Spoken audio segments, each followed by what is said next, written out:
Halo semuanya, kenalkan aku Anugrah Syahputra Sibarani dengan NIM 231401017. Di video ini saya akan mencoba membahas terkait suatu teknologi dari kecerdasan buatan yang cukup ramai dibicarakan akhir-akhir ini, yaitu terkait generative AI atau yang lebih sering disingkat sebagai Gen AI, terutama dalam dunia pendidikan.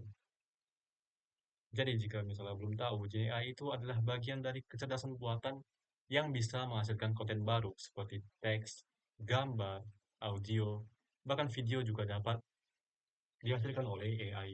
Bahkan video ini juga dapat dibuat oleh AI.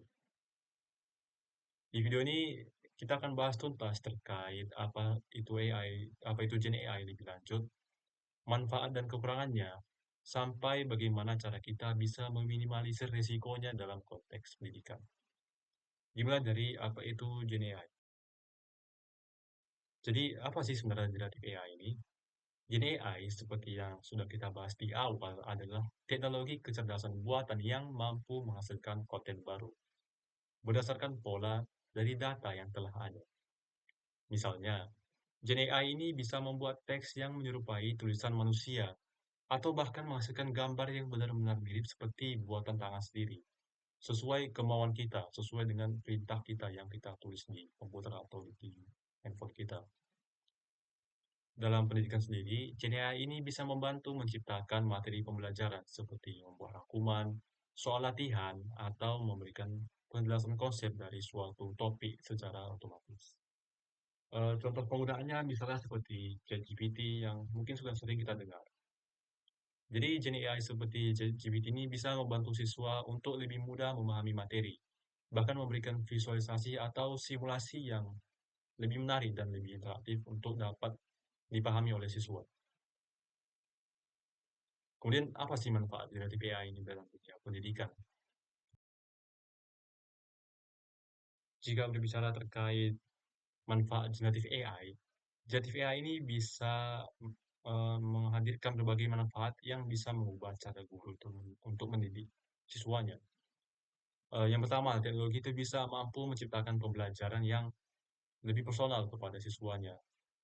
Memungkinkan materi itu disesuaikan dengan kebutuhan dan kecepatan belajar setiap siswa.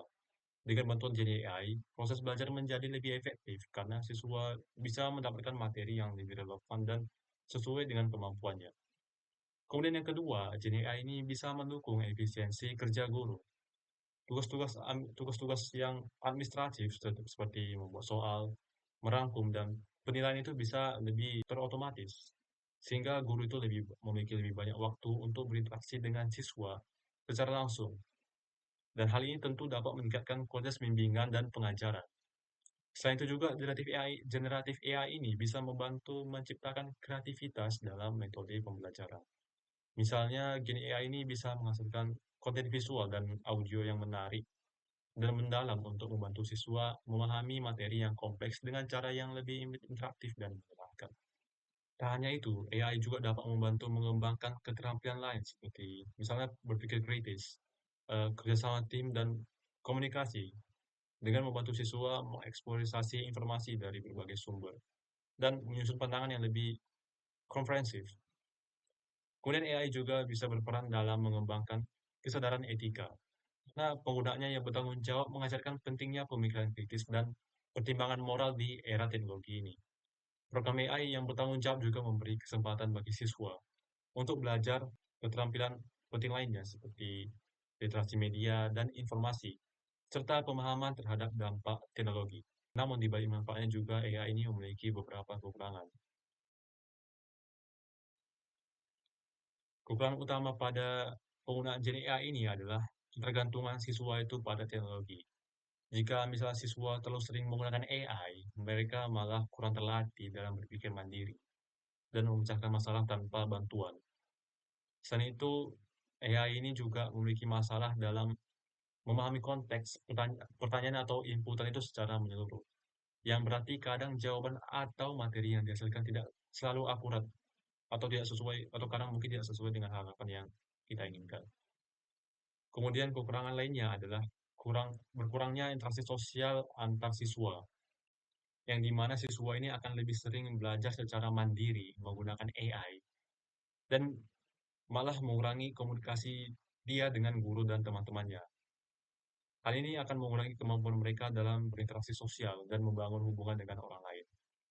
Kemudian kekurangan lainnya adalah keterbatasan AI dalam menghormati privasi dan keamanan data.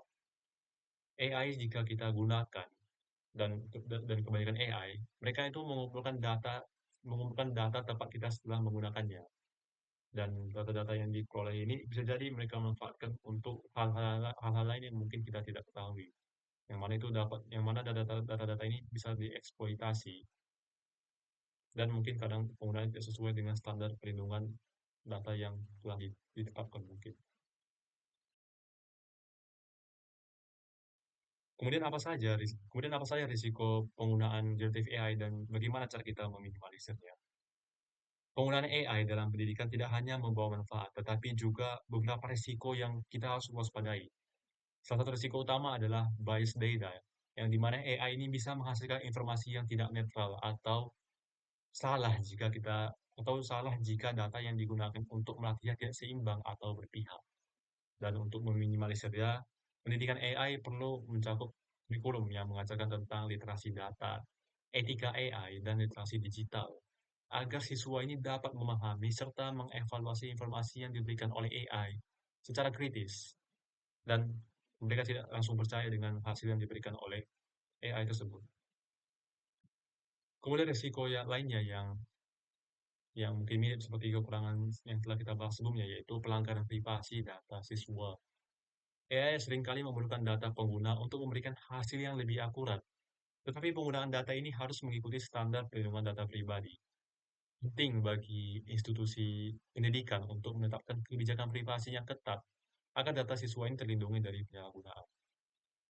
Cara lain untuk mengatasi resiko ini adalah melibatkan peran guru sebagai pengawas yang dapat mengatur batasan penggunaan AI, memastikan bahwa AI ini digunakan secara bertanggung jawab dan sesuai dengan etika. Dan risiko yang paling utama dalam penggunaan AI ini adalah penyalahgunaan AI untuk plagiarisme, yang dimana siswa mungkin tergoda untuk menggunakan AI dalam mencari tugas atau pekerjaan mereka. Dan sebenarnya hal ini bisa diatasi jika misalnya guru itu memberikan pemahaman tentang etika akademik dan mengawasi penggunaan AI agar tidak disalahgunakan. Dan mungkin pemerintah juga perlu berperan, atau lembaga pendidikan juga perlu mendukung penelitian tentang penggunaan AI yang bertanggung jawab dalam pendidikan.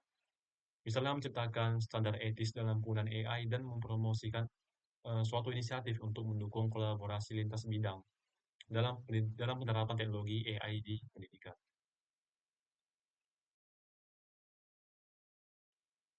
Dan setelah kita mengetahui risiko-risiko yang telah kita bahas, jadi AI ini sebenarnya dapat digunakan dalam pendidikan jika saja kita lebih sadar terhadap potensinya dan juga terhadap batasannya dan juga terhadap dampak teknologi ini. Dan kita juga memastikan bahwa semua pihak yang terlibat pada penggunaan AI ini, baik pada siswa, guru, dan institusi lainnya, itu berperan aktif untuk menggunakan AI secara etis dan bertanggung jawab agar tidak terjerumus ke hal-hal buruk atau risiko-risiko lainnya. Jika kita berbicara tentang potensi masa depan, tentu AI ini punya peluang besar di dunia pendidikan. Jika AI, misalnya AI ini bisa menjadi pendamping pembelajaran cerdas yang bisa membantu siswa belajar di luar jam sekolah. Misalnya dia bisa menjadi asisten yang bisa selalu menjawab pertanyaan atau menjawab latihan soal secara mandiri. Atau juga aplikasi jadi AI ini bisa digunakan sebagai simulasi pembelajaran. Misalnya seperti lab virtual atau eksperimen digital yang bisa diakses kapan saja. Dan ini bisa membuka peluang bagi siswa untuk belajar kapanpun yang mereka mau. Membuat pendidikan ini menjadi lebih mudah diakses kapan saja.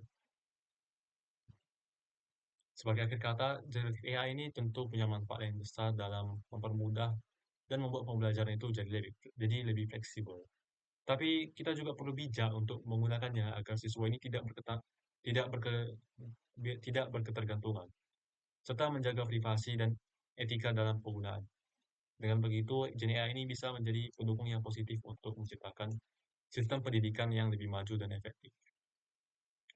Demikian video saya, jika ada kesalahan dalam kata, mohon maaf. Terima kasih, saya pamit undur diri.